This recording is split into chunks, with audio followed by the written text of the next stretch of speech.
It is 8 a.m., is it? Yeah, 8 a.m. Rise and shine. And the special speaker we have today, Aziz, joining us, he has some interesting points that anyone here watching this is going to really walk away with something, actually something that they can maybe employ in their own lives in how they are processing the events that go on in their life and what has already happened. So we are 1 minute away, and I'm going to be introducing Aziz. But until then, Aziz, tell me, how are you this morning? How is everything? everything is good. It's great. Uh, kind of early morning here in Washington State, and but it's always good to start early in the day. Of course, of course. Early bird gets the worm, right? Yeah, So we are so happy to have you today, as you have done some interesting works in the past, which people can go and look at your Vimeo, I believe, and they can see your beautiful pieces that you've created, showcasing things that um, I think people wouldn't see otherwise without such films that you've created. I'm going to give you an introduction. It's very short.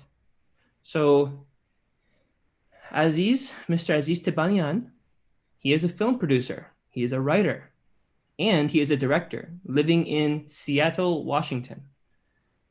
His short films have been official selections at notable film festivals in India, in Lebanon, and here in the United States. He is currently developing a number of other short and feature length films. This week's topic is just that.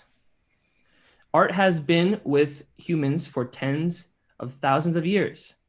Film art is a creation of modern times. It needs to put its immense power to stir hearts and minds in the service of the goal of the oneness of humanity. And in finding this oneness of humanity, Aziz hopes to make people think more about ways in which they can be a part of a building process rather than the process around them that is oftentimes pulling people apart. So, Aziz, welcome. We are ready to hear from you and your beautiful presentation. thank you. Thank you for the introduction, John, and hello to everyone who's joining us right now or will be watching later on the social media. This stream today that's going to be recorded, I think. I have a presentation, a PowerPoint presentation ready to make it easier for us with the visuals, more interesting, and we're going to start. And whenever we finish, uh, I understand we might have time to for some Q&A that the facilitator would let you know how to proceed and with the Q&A. I'm going to start sharing my screen here with this PowerPoint presentation that I have, and we'll go from there.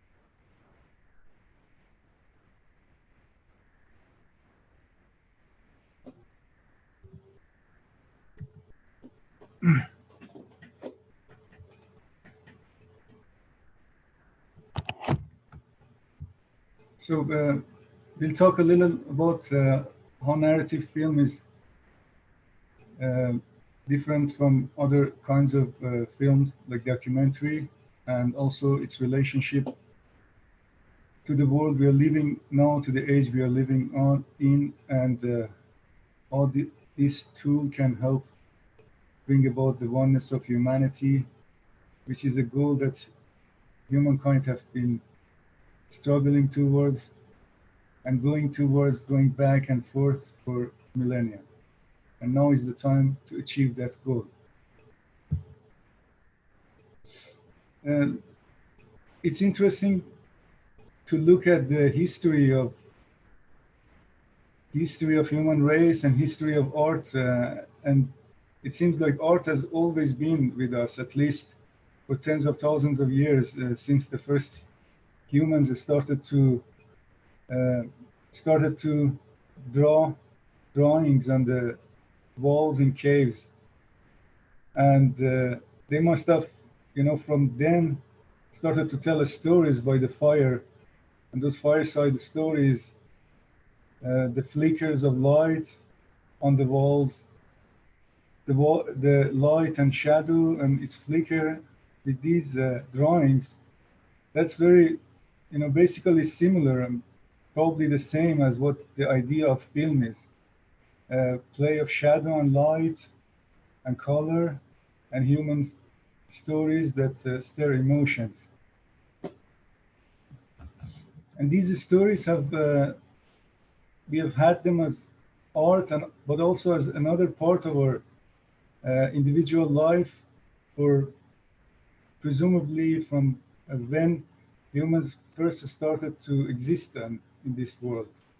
And that's in the form of dreams that we have every night.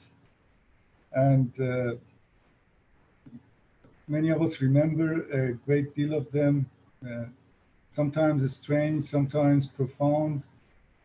And from the moment we put our eyes, close our eyes and go to sleep, and sometimes even during the day, I don't know if you noticed that or not, sometimes we doze off for just a second and we're dreaming, and we wake up and, oh, we were dreaming. We were seeing things that, uh, you know, we were not thinking about, but it's just again, something like a movie strip, like a being in a movie theater or in front of a screen every day, every night of our lives.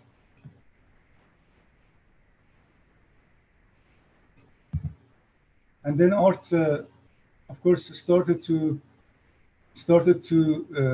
develop and evolve and go to great heights in different ages throughout human history, and uh, in the form of great paintings, sculpture, architecture, and all different kinds of arts.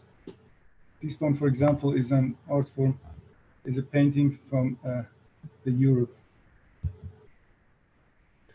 Until it reached the time in the recent past, which is the 19th century, when a new art form, the film art, was created. And that it's it's interesting that this art form, which is one of the most powerful and popular art forms, is uses elements of different arts: theater, literature, visual arts, in particular paintings, um, and uses them sometimes, I mean, not all the time, but in great films, in a way that are even more powerful than those arts seen in other arenas.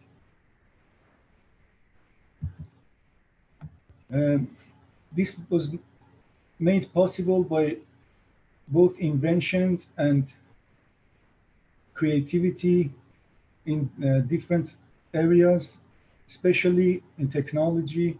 And at the left of the screen, you can see one of the first cameras that was invented and made possible the art of film. And on the right, you might think that's the inventor of the first camera, but no, he's Konstantin uh, uh, Stanislavski, which was basically the father of modern acting. He was a actor, a theater practitioner, born in Russia in interestingly 1863, which for Baha'is, of course, is a significant year, the year that the revelation of Baha'u'llah occurred, and Baha'is also trace many new discoveries and inventions, and to the year 1863 and 1844, which are the beginning of this new revelation.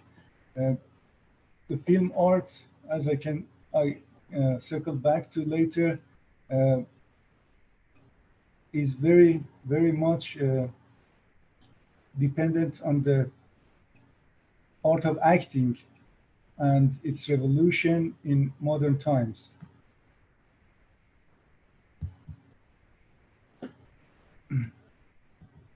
This is the few sentences that I'm going to read is about a time when Abdul Baha, son of Baha'u'llah, who was the founder of the Baha'i faith, was in America, and then there was a camera that the friends, the Baha'is, who invited him to come to the United States, asked him if they could bring a camera um, person and film him and his entourage and the friends who were around him. Uh, he accepted that, then and then it says this reads,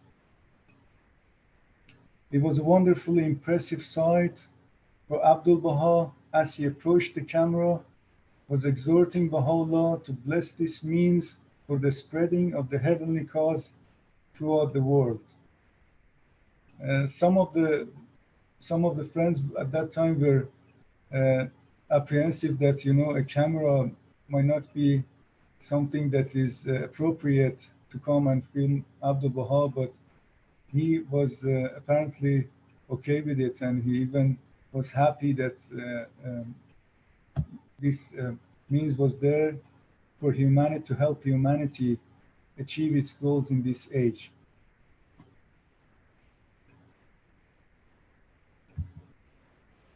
So film art went through many stages, and of course it's also called the film industry and film business, but and it's always intertwined how they worked, and because it requires a lot of financial means. That's why it's called the film art and film industry as well.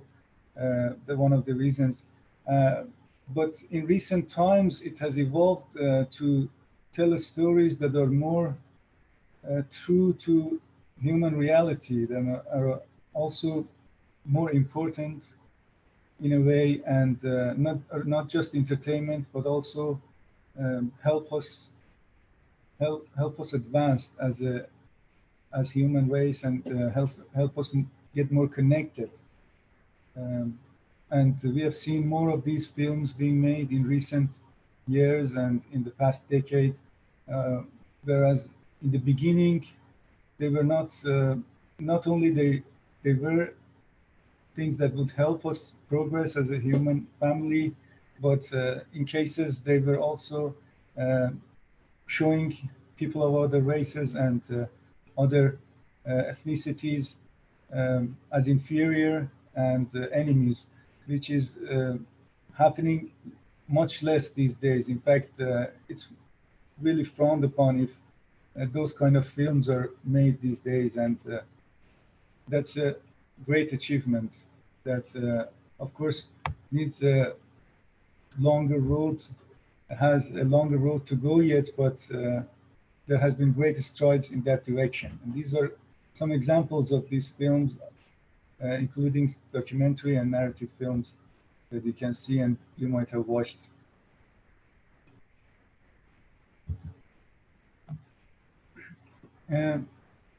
Shoghi Effendi, guardian of the Baha'i faith, said that there will be a time that form of Baha'i art, just like every revelation, inspired by every revelation, there was an art form created and artists that were inspired by that. There would be a time when Baha'i artists and Baha'i art would be created. So, and in my belief, up to now, the greatest form of art, the biggest achievement have been the houses of worship and the architecture and the art that goes into it, especially in some of the continental houses of worship. Houses of worship are made by Baha'is all around the world. They started to be built in continents, in different continents. For example, in New Delhi, India, the first one being also in Chicago, Illinois, and then they are now being built at the national and local levels. They are built by Baha'is, but they're places where everybody from every background, every religion and belief can come together and be united in communing with their creator, with a higher power. They're different from other places of worship that have been created throughout history in that they're specifically meant to be for everybody, every person, not just Baha'is. In fact, most of these houses of worship, if not all of them, are places where only a small percentage, sometimes less than a percent of visitors daily, weekly, and yearly are Baha'is. Most of them are non-Baha'i people who are come from the neighboring area, the country, and all over the world and they enjoy being together and worshiping God. And basically, they enjoy that atmosphere that is conducive to the unity and harmony between them. I think all Baha'i art should strive to be this, strive to be something that is accessible to uh, everybody, to all people, to not just the people who believe in a particular religion, but to all humanity. And um, this is an achievement that has been uh, done by the Baha'i world, and I hope that Baha'i individuals, as they have been struggling to also, they have been putting to practice, this would be as successful as the houses of worship as an art form one day to create this form of art.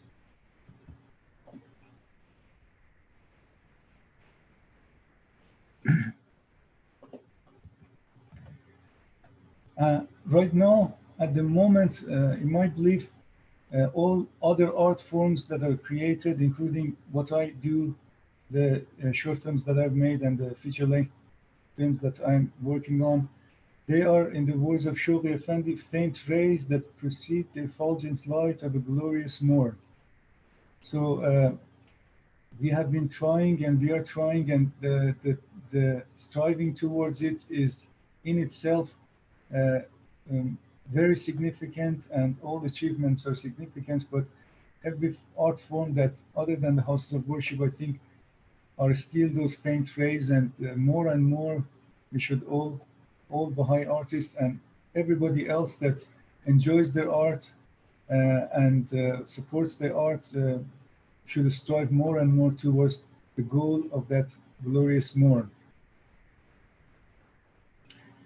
So arts are also different in that sometimes, most of the time, arts like painting, for example, are works of art that are created by individuals.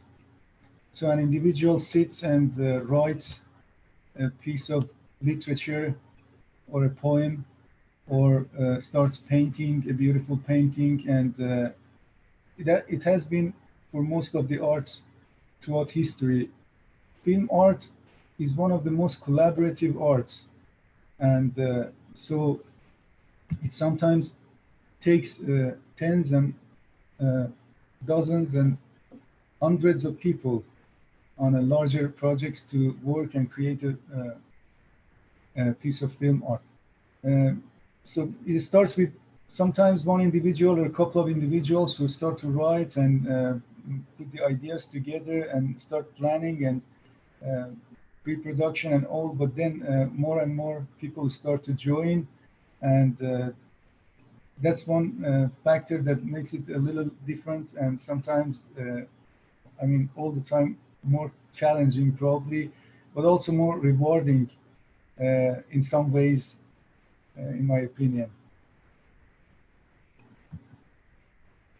Now I'm going to share some examples of work that I did the first two couples that I share some parts of these two videos and documentary, and then I'll, after these first two, I'll talk a little about how they're different with the narrative film. And this is one of the first ones that I did, a simple video that I did. And at the end, we'll come back to how any of us that might be interested or might have somebody in our life who is interested, and we want to encourage to go into practicing this art form, film art. We might be, it's not very hard to encourage them. It's not very hard to put, to start on this path. It might seem daunting at the beginning, but it can go from simple steps. Like this kind of video, this first one that I'm going to share, you're familiar with this kind of video because it's usually the videos that are online are of this kind. They're simpler kinds of videos.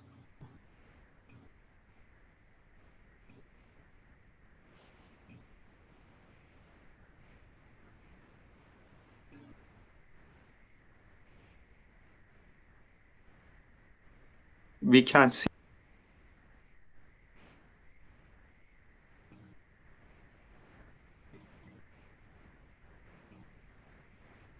that the opening of some of these schools for girls around the country by the Baha'i community also inspired the more liberal-minded among the local population to open their own schools for girls. There are examples of it, for instance, in Osku, which is a minor village in northwestern Iran. There was a Baha'i school that operated for 5 years, and before that the school closed down, then the Muslims in the community opened a school for girls. The struggles of Iranian activists and educators of various religious, social, and ethnic backgrounds to bring justice and equality to their societies have been supported by many Iranians and non-Iranians who live outside that country. This international support is of great value to the success of their efforts. The day when this plant, crowned with blooms, will finally raise its shaking head above the wall, the day when no one is punished for the sake of her beliefs or subjected to another's will, the day when persecution and detention cease and this oppressive siege comes to a final end, that day you will be decked in honor and in pride, for you too have played your part.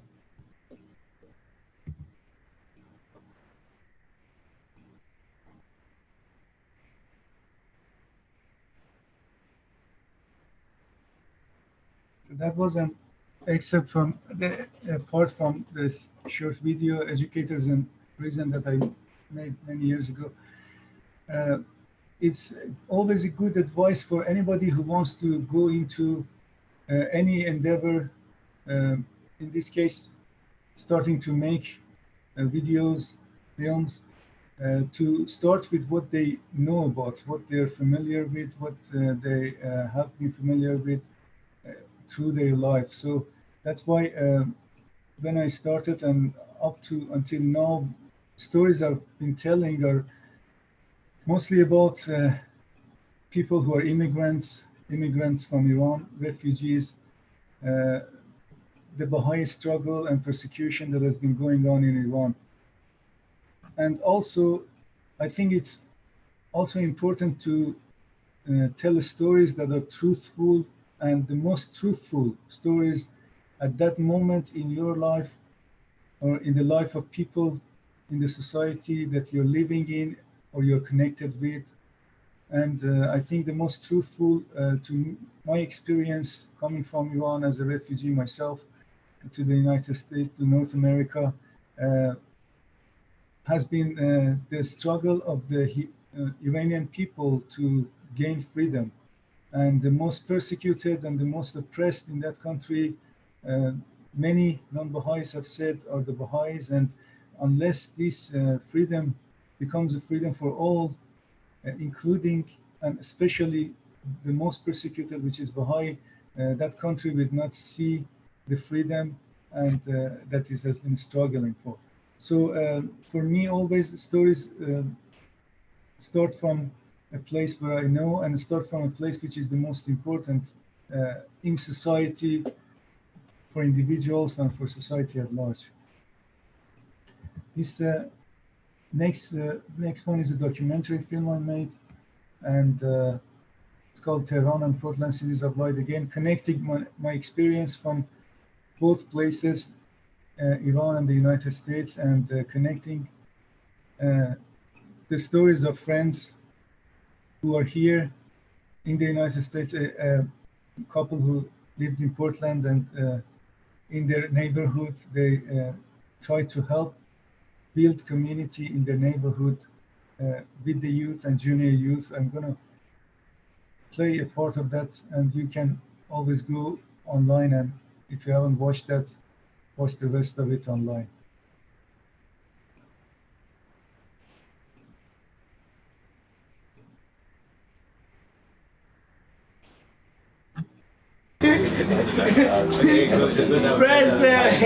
Today, they have been preparing themselves to conduct the children spiritual education classes on their own, like coming together, read, prepare the lesson, and go out and get the kid and come and do the class. And when you finish,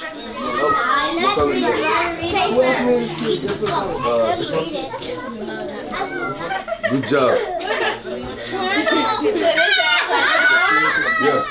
We started the youth group, and I think at the third week we established the junior youth group, because youth help us to connect with the younger one.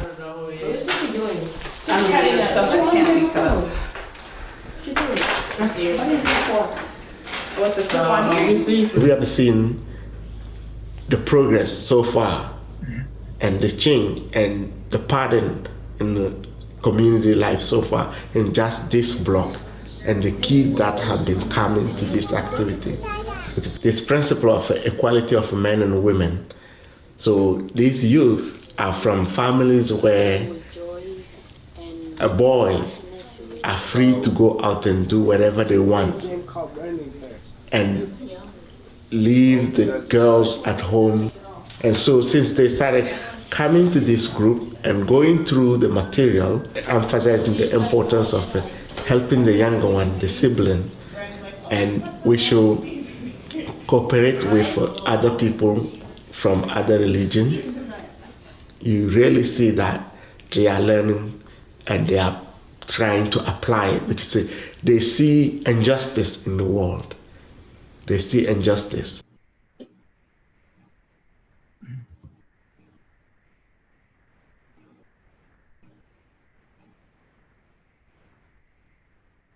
All right, so this next film that I did now, this is a narrative film, and narrative film is different from documentary film in some ways.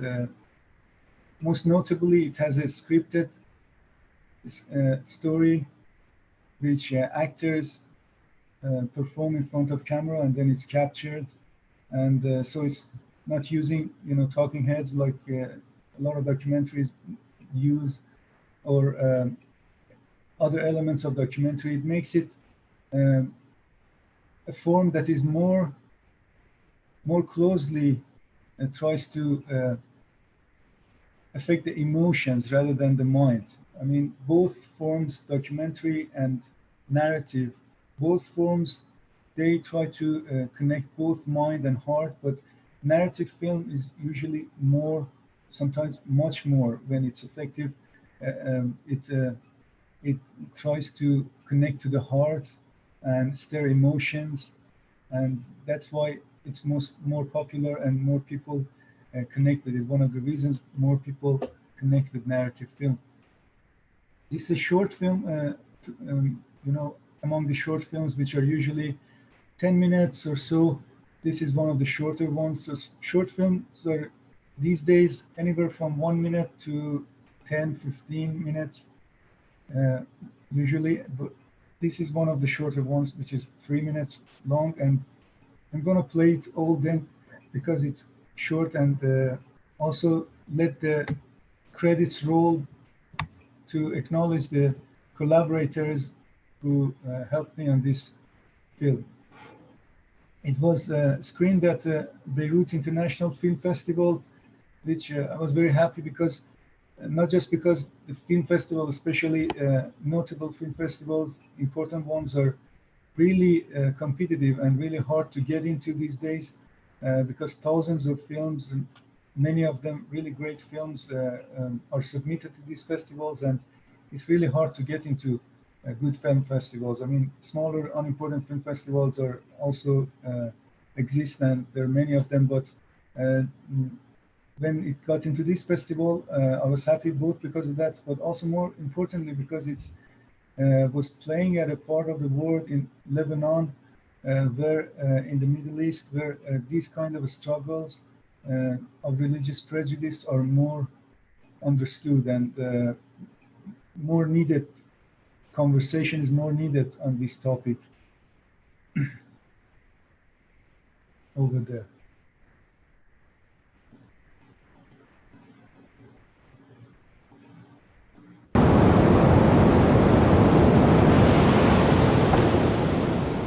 See you tomorrow. Actually, I'll see you on Wednesday. I'm not going to school tomorrow. It's a Baha'i holy day. Oh, nice. Good for you. See you guys later. See you. Have fun.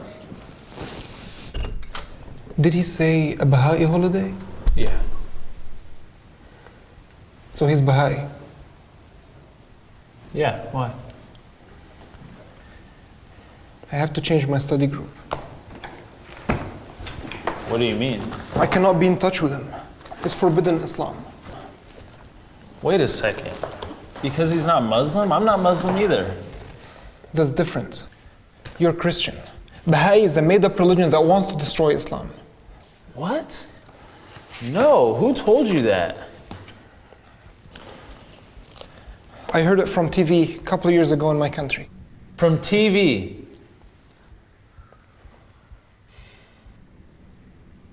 Listen, Ahmad, didn't you tell me that your dad was killed because extremists didn't like his moderate views on Islam?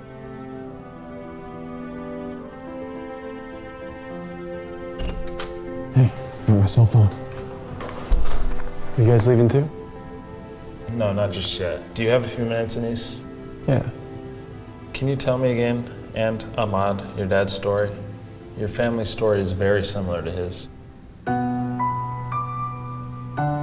Sure. Now? Yeah.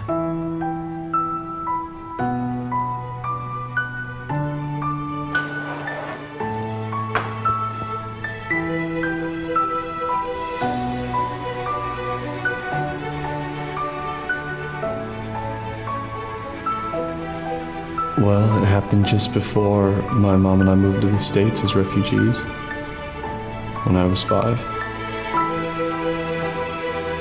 They killed my dad, and many other Baha'is in Iran. Why? Just because they believed in something different, in equality of human beings, and building vibrant communities.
Uh, this is the last short film, The Refuge, that I made, and it was made available online, and you can go later online to my website.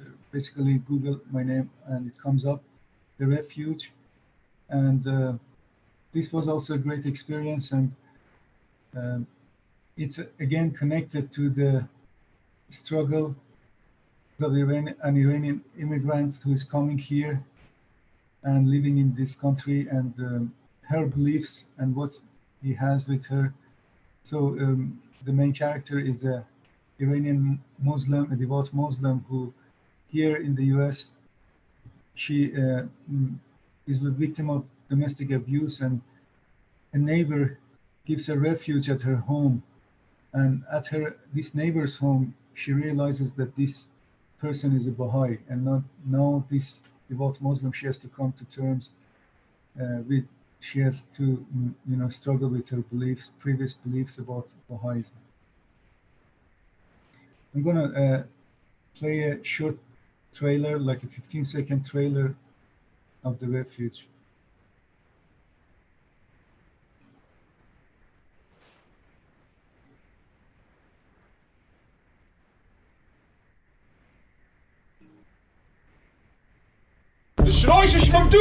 My husband threw me out of the house. You can stay here tonight. Are you a Baha'i? Yeah.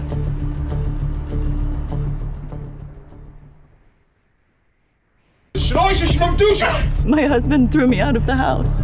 You can stay here tonight. Are you a Baha'i? Yeah.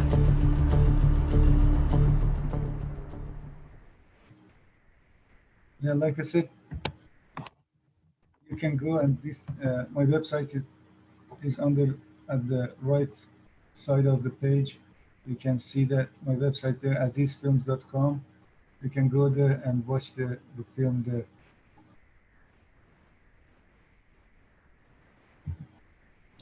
So now I'm going to talk a little about, for those of you who may want to know or may actually be interested in going into this field, or encouraging a young person, a young adult, to go into this field. And I should add that it's at any age, basically, at any age you could go into this, and it's never too late, and it just needs determination and persevering to be successful, like in all other fields. Sometimes people go for a 4-year degree in different fields related to film, but it could be from anywhere from 1 to 6 years of training, whether at 1-year institutes, film schools, or going to getting a 4-year degree, for example, in acting, in directing, in basically filmmaking. In film school, if it's a 4-year film school, people learn about all different aspects of different areas of behind the scenes and in front of the scene. So that's something that's a path that some people choose, but there are also specialized 1-year program, 2-year programs. And then after that, of course, there is gaining experience and a lot of crew positions, which are behind the scene positions. A lot of them are 1-year to 2-year training, and then they go and start working on smaller projects, and then go on to start to work on bigger projects and gain experience and go ahead. What I'm talking today is mostly people who start the idea of a film, which is a writer, a producer, and sometimes they also direct. So writer-producer, basically, that have the idea and then start to write that. That if it's a short film, it takes shorter amount of time to write it. For example, 2 to 3 months of full-time work sometimes. And if it's a feature-length film, it takes anywhere from 9 months to a year sometimes to write a feature-length film. and then they start to do pre-production, going after somebody, or they themselves may become the producer of that, meaning going after starting to raise financial, starting to raise money for it, and then starting to contact to other collaborators that could join them, which are many on a film set. Here on the left, like in a bigger project, there are many people, like I said, hundreds of people could be working. Like on the left, you can see this chart of different departments: production team, assistant directors, location, sound, continuity, camera, art department, which is in charge of the looks of the film, props, costumes, hair and makeup, and all special effects, all these other uh, departments that they work together, and they're helmed by the producer, the director. It might seem daunting to go into that, thinking of all the preparation and all the leadership that it needs to in these kind of projects. But this is, it's always, like I said, it's a step by step, and it's always good in everything that a person does. It's always good to go step by step. I mean, there may be 1% of people who they have a connection with somebody in the film industry, or they have extraordinary luck and they suddenly are put in charge of a big film crew and big film production. But usually, how it starts is you can see in the right side a picture that this illustration is very telling about how it can start from small. So there are different circles, as you can see, and those circles, all of these circles actually are for low budget films. Uh, Basically, it tells you from the lowest budget in the middle circle that the number of people that are working are smaller, because all these people need to be paid, and sometimes they do it for much less than they are paid on bigger projects. But in the smaller circle, you can see that there's a smaller group of people. As the budget goes bigger, then more people can join, and so on.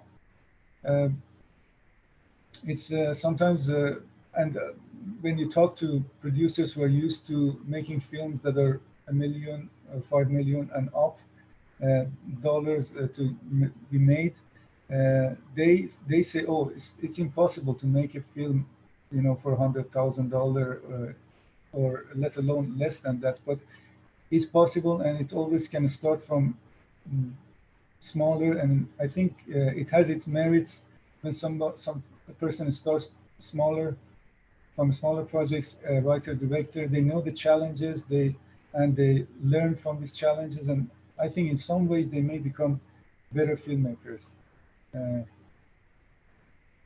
So that's something that illustrates that very well.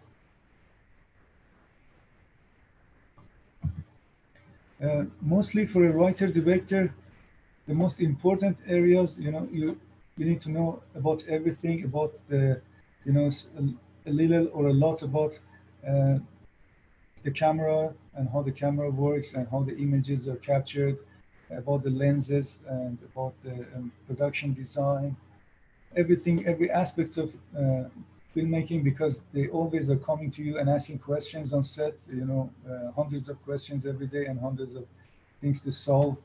But the most important ones are to learn to write, to be a good writer, to tell solid stories, and to work well with actors. A lot of directors, they don't know how to work with actors, and actors get frustrated, and it doesn't result in the best films. But actors are very sensitive people, very talented. It's one of the hardest jobs in the world.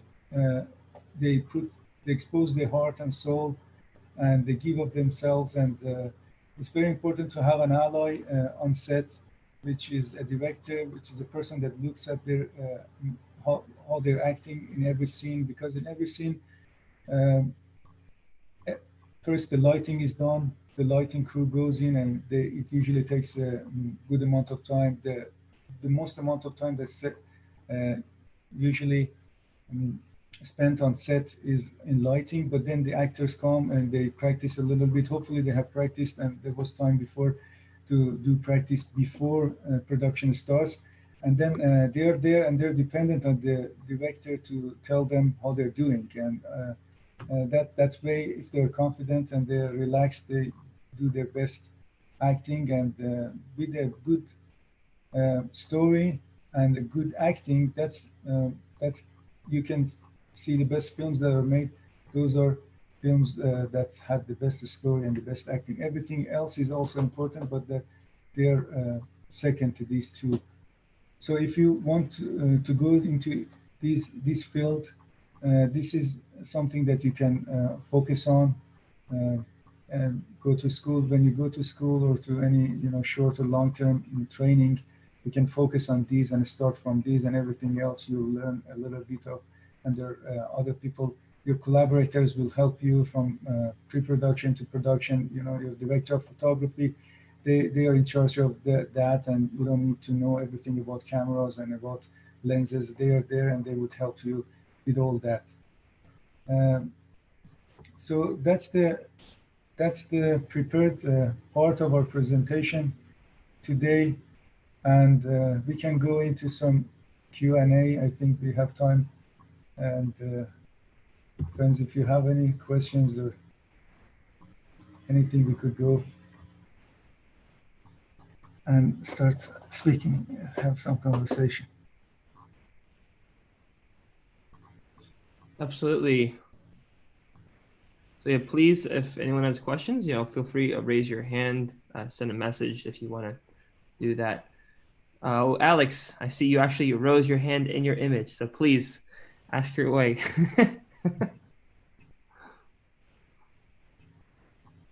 Oh, you have to unmute yourself, Alex.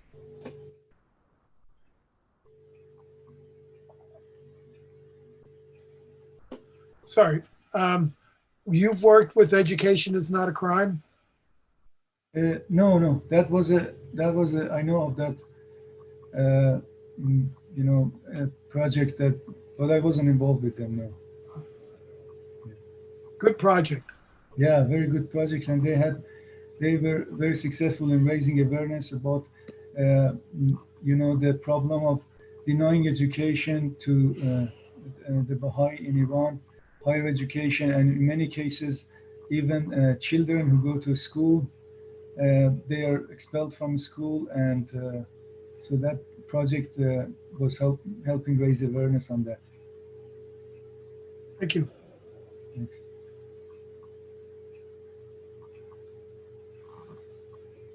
Hi, Joan, I see you unmuted. Do you have a question to ask as well? No. Okay.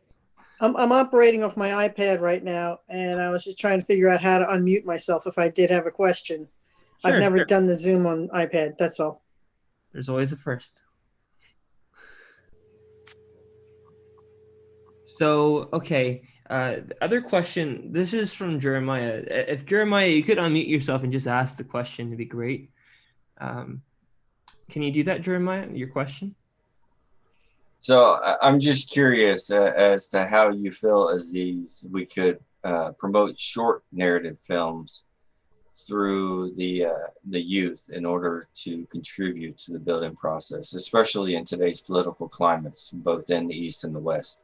How do you think we can encourage youth to want to promote and create material that leads to teaching virtues and values, which will bring about world peace, as opposed to a lot of the content that's produced through social media today, in which is just short-lived, flash in the pan kind of purely entertainment derivative works and things like that?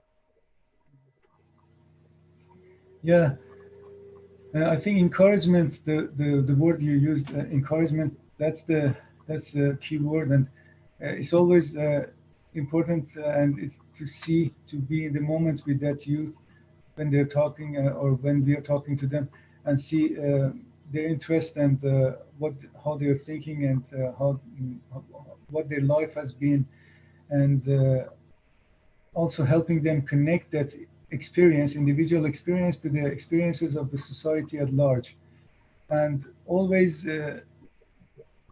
also being, in my mind. For example, I'll give you an example.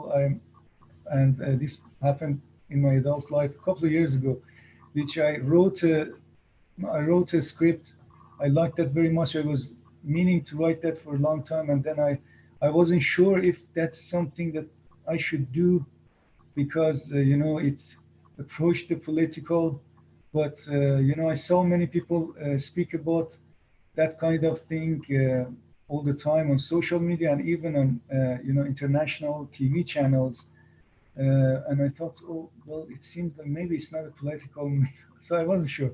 I said, let's write it anyways. But I wrote it, and I wanted to produce it. But then again, I meditated a little more, and I decided to not go ahead and not go ahead with making that, because I thought that would maybe endanger lives of people, even if there was a remote possibility people who are Baha'is and are living in Iran, and a film that from another Baha'i who is made in the United States is gets known as the filmmaker is a Baha'i, and the film was a little bit political or something, even though I see a lot of people talking about the same issues. But I thought, I'm not going to do it. I'm not going to do it. I'll go to another project. So I started another project, which is a kind of project that relates to how people connect with each other in society, in communities, as individuals, and their struggles with the prejudices that exist between individuals, it doesn't have to be a struggle between the government and people. So films are, narrative film usually is, especially when it's made in the American tradition. I mean, there's a loosely defined area of European or Asian film versus American. Usually when it's in the American tradition, but a lot of films all over the world are based on conflicts that people have, and it doesn't have to be a conflict with the established power in the country or in the world. It can be showing a lot of different kinds of conflicts that are inner conflicts, what I have to go through in my life. It's also about the conflict between the people, in their lives, in a family, in neighbors, and how they resolve this, how they go about and go beyond these differences and conflicts.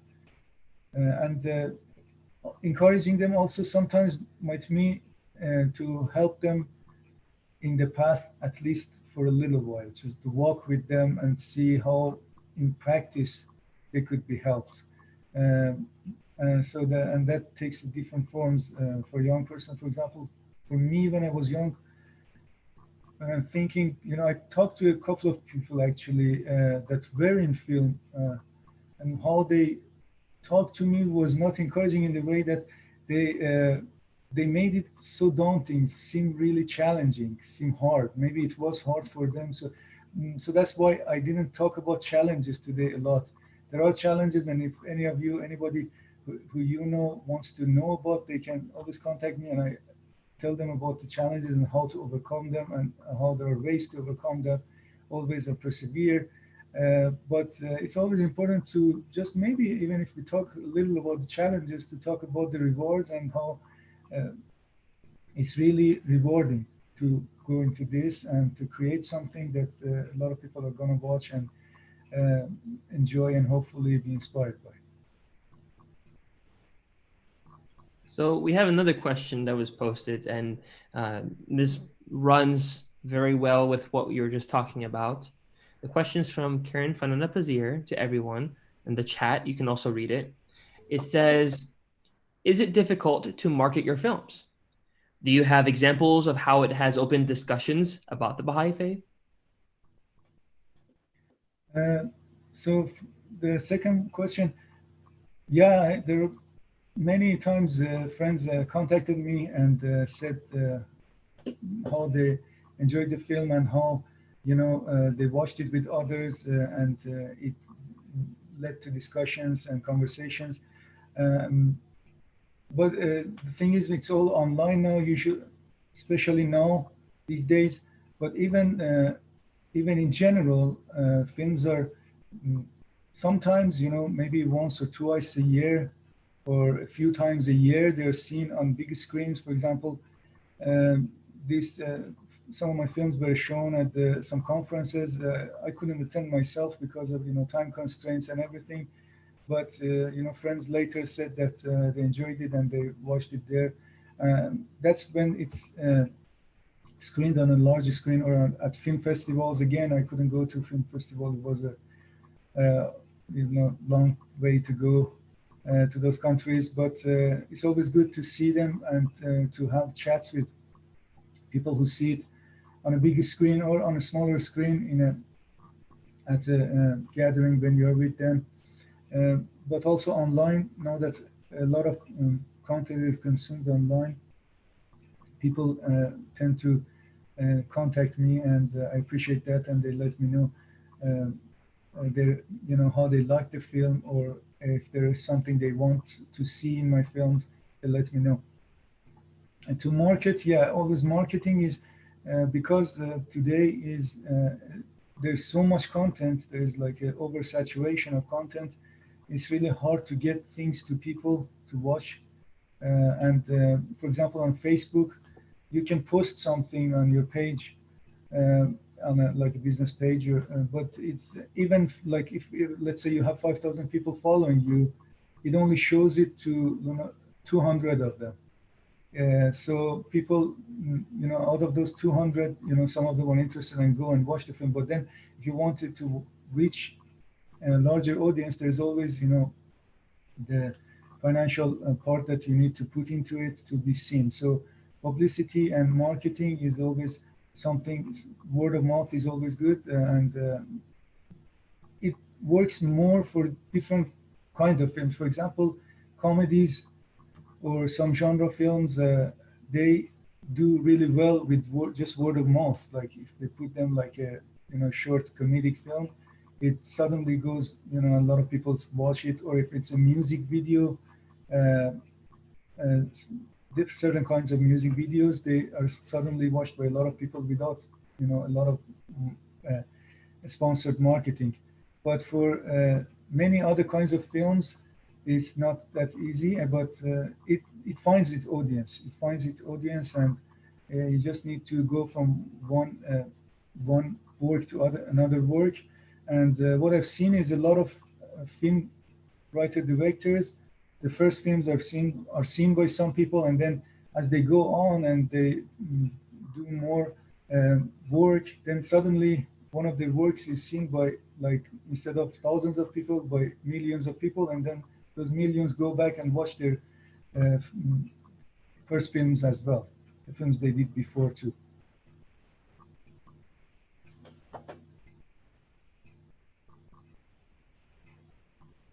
Thank you.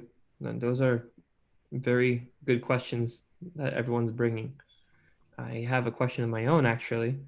And this question goes along the lines of it considers what Jeremiah brought up and what Ms. Fena Pazir just brought up as well, in the subject of the concept of showing people doing something positive, showing people doing something that the majority of the world can agree on as being a good thing. At the same time, emphasizing the source of where these good things are coming from and drawing that connection. So whoever is watching the film will know that it comes from this source, and it's not just, random acts of kindness. These are acts of kindness occurring because there's a divine inspiration behind it. What do you think about that? Yeah. So that, I think, goes back to what I said about the houses of worship. So houses of worship in the faith, there, people who go there, they know these are made by Baha'is. These are made by the Baha'i community, but for example, in a house of worship in New Delhi, less than 1%, much less than 1% of visitors are Baha'is. They go there, people who go there, they go in the thousands every day, and they enjoy being in that place. They know this is inspired by the Baha'i faith, of the teaching of oneness and unity of all humanity, and they need that. They need that place. They need that space to be in that spiritual and beautiful in all aspects that you can think of place to draw inspiration, draw sustenance from. So I think we can have that as a model in our mind when we are approaching any work of art. We can have that model, even if it's not, in my, for example, films, in these two films, the one I showed, The Refuge, showed the trailer, and the other one, The Sweet Seashore, the main character is not like a Baha'i. The main character is a person who's not a Baha'i, but they interact with this person who is a Baha'i, and it's about the life in society. It's about getting together and overcoming prejudices from whatever background we are, and that's how people connect to it. And I think, and a lot of, back to another question that we had just now, a lot of people who connected, I don't want to say connected the most because it's hard to gauge, but connected a lot with this film were not Baha'is, and they contacted me and they were moved by it. And a lot of them, I'm sure, did not find a way to contact me, but and a lot of collaborators, when I went to them with the project, and most of the collaborators on the film, I mean, the crew and the cast, almost all of them are not Baha'is. And they were so happy, and they said, "What a great story! What an important story! We want to be a part of it." And they joined, and it was great how they were moved by story, and they joined, and they tried to make it a reality.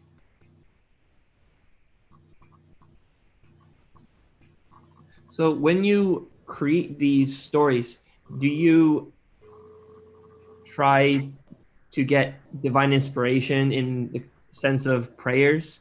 Do you pray to have inspiration to make a film that causes someone to be moved by your films? Yeah, absolutely. Yeah, absolutely. That's, like every area of life, that's the number one thing, and we need more and more. I need more and more of that for sure. And I saw the evidences of that when making the film, at all stages, from starting to write a story, and then later on when it becomes more challenging, when it's writing, it's you and yourself, and you, like you said, you need inspiration for writing a solid, great story. And then you go to next stages, which become more challenging in making this, raising funds for it, and then finding collaborators, great collaborators, the best actors that you can, and you have to search far and wide, especially, for example, for this film, the films that I made, the last one, The Refuge, I wanted Iranian American actors, and it makes my choices very limited, because in the US there are much fewer of them than generally an American-born person, and I couldn't bring somebody from Iran, and not just because of the financial, that could have been solved, but because they would probably, most probably, would not be able to be in such a film, because then they would get into trouble. But then there was a lot of confirmation in finding really great actors, and they did a great job. And so they're all along the way, and you're editing the film, and then you see that how the confirmations were there. Everything that you needed was there. Sometimes you see that, especially you see that on production, when days are really tight. You work from early morning to late at night, or like for short films for 3 or 4 days or 5 days, for feature length film for longer period of time. One of the friends that helped on this film, he was a friend of mine. He's a mechanic by profession. He's a neighbor. And I told him, just come and help around, and if there's anything, to be moved, because we need movers all the time. And he came and he was very helpful. And at the end of one of the nights, he told me, oh man, you guys, filmmaking is the hardest job on the earth. And he's like a mechanic and he does physical labor all the time, but he was telling me that. But because it's both, work that demands physical strength from you, but also you have to be there emotionally, and your mind has to be there. And all the time, I saw these confirmations coming from on high with all the projects that I was working on. So you're saying people just appeared there to assist you in the process, huh? Yeah. And the prayers of friends were also very, I saw that one instance of that I just remember was I asked for prayer on an online group from friends about one of the stages of the film, and then I saw the evidences of the confirmation after that right away.